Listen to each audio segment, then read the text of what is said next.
This is the real power rankings of the NBA right here.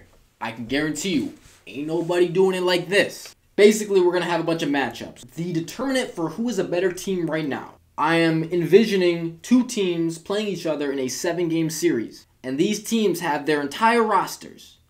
No injuries going into the series. That is how we are grading these teams. You know, the Detroit Pistons are a young up-and-coming team. I think they have components to be a great team in the future, building blocks and what have you. That being said, Portland Trail Blazers have Damian Lillard. He has that leadership experience, and he will get the best out of his surrounding parts and what they have to offer. Jusuf Nurkic is a higher-end big man. Jeremy Grant is a great versatile 3-4 defensive player, another guy that can also get you 15 to 20 points on a given night. So, at this point, I got to go with Portland. Okay, so I guess we have 30 teams. We're doing a round of 32, so naturally we don't have enough teams to fill every spot. So for whatever reason, the Lakers were blessed with the bye week. And so I'm just going to say they need it so they can have it. Even though the Clippers have this wealth of perimeter defense at the wing position, Kawhi Leonard, Paul George, Nicholas Batum, I guess you would call Robert Covington a wing, right? He's kind of a 4, small ball 4, even small ball 5 sometimes. Their strength is not in their center position. And you think with the amount of perimeter defense that they have, you would be able to contain a guy like Trae Young. But you really do need a center that can guard. But a center like Zubac on your team, if he's on the floor, the Hawks are going to play him off the court.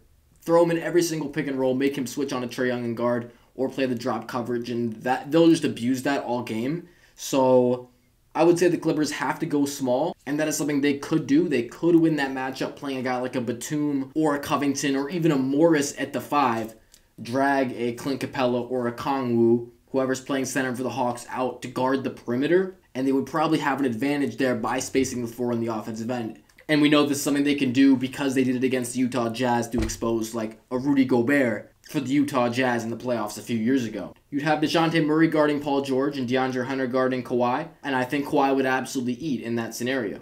You know, not that it wasn't common sense, but, you know, a little explanation analysis. Okay, another bye. I don't know why we already had so many byes, but Denver Nuggets get a bye too for whatever reason. We have a battle of the bottom feeders, cellar dwellers, Orlando against Utah. So at this current moment, the Utah Jazz still have Mike Conley. They still have Bojan Bogdanovic. It's hard to say if they will still have these players to start the year. The Jazz have Jared Vanderbilt from the Timberwolves, Taylor Horton-Tucker from the Lakers, Colin Sexton from the Cavs, and Lauri Markkanen as well, Ochai Agbaji. So there's some pieces there. The Magic, I think they probably have more depth to them. And Paolo is your best guy with Franz Wagner, Cole Anthony, Wendell Carter Jr., and they have the chemistry carrying over from last year, pretty much taking the same team that they played with last year, bringing it into this year, just adding Paolo Banchero onto that. So they don't have to adjust that much to just being a new team and playing together. And there's some promise there. I think there's a lot of hope inside of that Orlando Magic organization that they have enough to start this rebuilding process and really start making progress. So we're going to go Orlando. This is a nice matchup right here. So the Heat don't have PJ Tucker anymore, which means, honestly, I think they might end up throwing Jimmy Butler into that 4 position and playing kind of a 3-guard set with either Tyler Hero, Kyle Lowry, Max Strus, or maybe Victor Oladipo's in there. But I think they do choose 3 guards to try it out with Jimmy Butler at the 4 in this new NBA and having Bam as your center. That will be a small lineup, but I think Jimmy Butler is strong enough to play against 4s in the NBA. But going up against Zion Williamson and the Pelicans, I don't know if he's ready for that matchup. I mean, you're going to have Bam Adebayo at the rim, surely. Valanciunas probably gets some good post touches against Bam. Obviously, he's got the size advantage, and him being a post-up player, that is an area of your offense you could take advantage of. The Heat are just such a good team defensive squad. So even if they have a mismatch at the 4, or if they like the idea of posting Valanciunas or posting Zion even against a smaller defender, their help defense and rotations are always going to be on point, and they will have guys that are able to make those rotations and recover so that even if you try to pass out of a quick double team or trap, they will likely be able to recover. Now, if you have good enough three-point shooting, you could remedy that. So the Pelicans, they do have Devontae Graham still, who's a sharp shooter.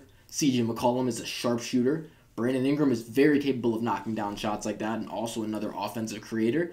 I think if you were playing against the Pelicans, you would really like to expend Victor Oladipo as much as possible to be guarding Brandon Ingram. He is giving up size, but we did see Victor Oladipo being able to guard guys like Jaylen Brown and Jason Tatum, honestly limit them to a great degree. He was an absolutely fantastic defender at points during that Celtics series. So we know the Heat are just a grinded out defensive team, and I think it really comes down to here, do the Pelicans have the defensive components to stop the Heat from scoring?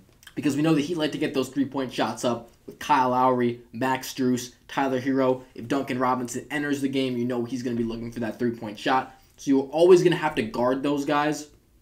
And then, of course, Jimmy Butler. You have a big, strong, and fast wing player that can match Jimmy Butler, or at least contain him and keep him from getting 25 to 30 points in a game. I don't think the Pelicans have a guy like that. I'm thinking the Pelicans would surely stick Herb Jones onto Jimmy Butler. And even though Herb Jones has great length and jump shot contestability, I don't think he has the strength to keep Jimmy Butler from bullying him and just getting into the lane for making plays. And the Pelicans also do have a lot of looks they can do as far as big men are concerned. For example, Larry Nance Jr. is a versatile big man they could bring off the bench to play a 4 or a 5. Jackson Hayes is the guy that really offers the shot blocking, rim protection at the highest level that you won't get from a Valanciunas, who's more focused on grabbing a ton of rebounds and just being a bully in the paint. And that's something that might be a little bit redundant if you're playing him next to Zion Williamson, because I do think having a 4-5 combo of Zion and Jonas Valanciunas might limit you a lot when it comes to spacing the floor around. Even though a guy like Valanciunas is big enough to set really good screens and be able to cause a switch, make you play that pick and roll a certain way, if it's maybe CJ McCollum running it or Brandon Ingram, Bam Adebayo is just such an amazing switchable defender that they can switch any pick and roll. We saw them do this against the Hawks last year in that first round, and they were just able to completely neutralize Trae Young just because of the fact that the Hawks couldn't run a pick and roll all game into a drop coverage and abuse that because Bam Adebayo would just switch. He is not afraid of taking a switch onto a guy like Trae Young. So there's no one on the Pelicans that Bam Adebayo wouldn't consider switching onto. I still would worry because I don't think the Heat have the necessary size to combat a Zion Williamson, Jonas Valanciunas duo inside. They would certainly play their bully ball and probably be able to do some pretty good damage with that. But at the end of the day, Bam Adebayo is still not exactly the guy that you want to game plan your defense to attack. He would be able to, in guarding a Jonas Valanciunas or a Jackson Hayes or a Zion, he's going to be in the paint. Those guys are not forcing him to come out to the perimeter. And it's not to say that he couldn't guard the perimeter, but just having him occupying a three-point shooter means he's not there to block a shot.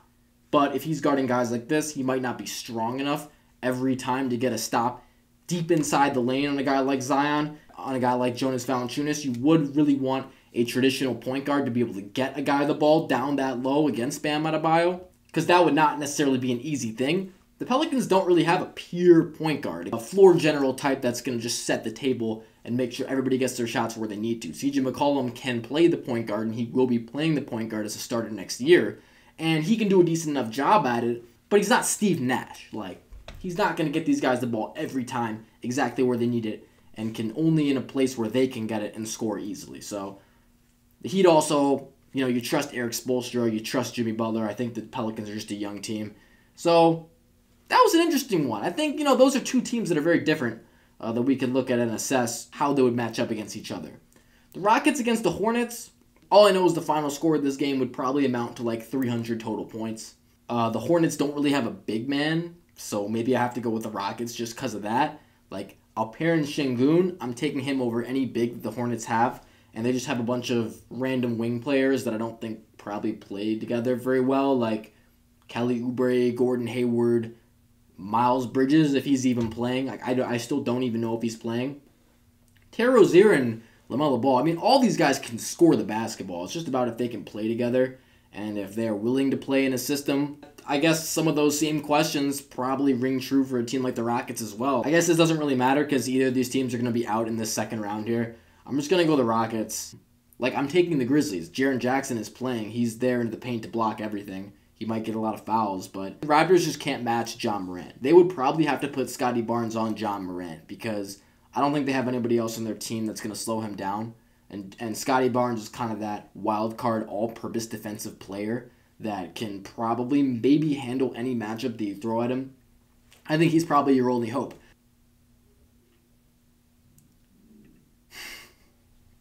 No explanation needed. Here we go. More interesting battles. This is why we do this. And it's really interesting because the Timberwolves have not just Karl-Anthony Towns, but of course now Rudy Gobert. Now, I would assume throughout a game, you would give Joel Embiid different looks. Like, you wouldn't want Rudy Gobert just sticking him the entire 30, whatever minutes that he's out there, 40 minutes, 36 minutes. And it might be weird to say that because, yeah, Rudy Gobert is supposed to be this all-time amazing perennial defensive player. But it's not a product, him being such a great defender is not a product of him guarding guys like Joel Embiid, these big physical centers in a one-on-one situation. It's the fact that he is the greatest help defender. If he's contesting a shot down low, whoever it is, it's a driving player. But if a driving player sees him in the lane, he's never going to jump, but he's always going to affect that shot to a level where it's probably not going to go in. Shot contesting, shot blocking, and a lot of that is on help defense that isn't necessarily the other team's center. Maybe it is sometimes, but we've seen him try to guard a guy like Nikola Jokic. And even Embiid at times, like, he's just not strong enough to guard these guys. And he's not a good enough one-on-one defender to keep them from getting their 30 points or whatever. So I don't think Rudy Gobert individually is going to be able to stop Joel Embiid. Maybe in this situation you would play Karl-Anthony Towns against Joel Embiid. He is stronger, more physical, and this might get him into foul trouble, but at least you have two guys that they can maybe trade off guarding him on possessions and maybe give him some fits. And the Sixers have too many offensive options here. Like the Timberwolves, their best defensive player on the perimeter is probably Anthony Edwards.